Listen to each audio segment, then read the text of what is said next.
So why do we do trade agreements? Well, most countries in the world are members of the World Trade Organization. That was originally formed as the GATT after World War II, and the purpose of that was to encourage trade between countries, with the basic principle that if we traded with each other, we would be less likely to have conflicts. The GATT was predominantly a goods agreement, and it pervaded for all the way up till the 90s, when we formed the World Trade Organization.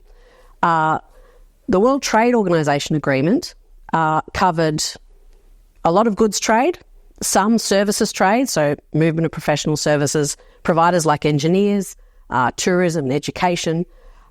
It also covered intellectual property and a handful of other topics.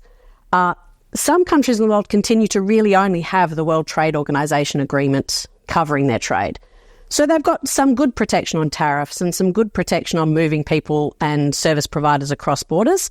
But if you think about the early 90s when the World Trade Organization was entered into, it was really an era before the internet. The vast majority of trade was goods trade.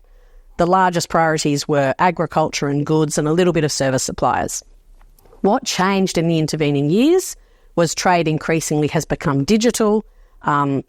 There's been a significant increase in trade in service suppliers and in issues like tourism and education. If you look at Australia, of course, we have a massive agricultural and mining sectors, which are a huge number of our exports. But we're also a very significant exporter of education services, tourism. We have some of the world's best mining engineers, some of the best agricultural specialists that we export to countries or their services to countries.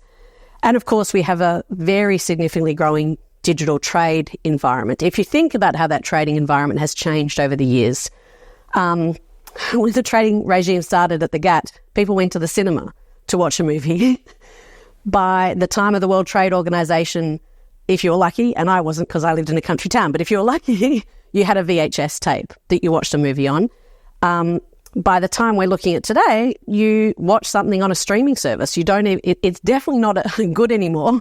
It's you don't even own the movie anymore. You're watching movies or cinema as a service supply. So there's been a real significant change in trade, what we trade in and where the value is. And so that really reflects one of the reasons countries went into negotiating free trade agreements. It was very hard to get multilateral consensus on trading rules, although there have been lots of attempts and some very successful over the last 30 years. But countries increasingly saw a value in trying to negotiate agreements with close trade partners where they had clear things to agree on and clear opportunities that incentivised coming to an agreement. So then we looked at how countries picked their trade agreement partners, and in many respects it's sort of quite blindingly obvious in a sense. It's certainly for a country like Australia, you look at where your trade flows are, where your citizens are asking for greater trade access. So where the Department of Foreign Affairs and Trade is hearing that there are trade opportunities that just require some barriers to be reduced, or where there are trading relationships that are working well but with things that can be easily adjusted.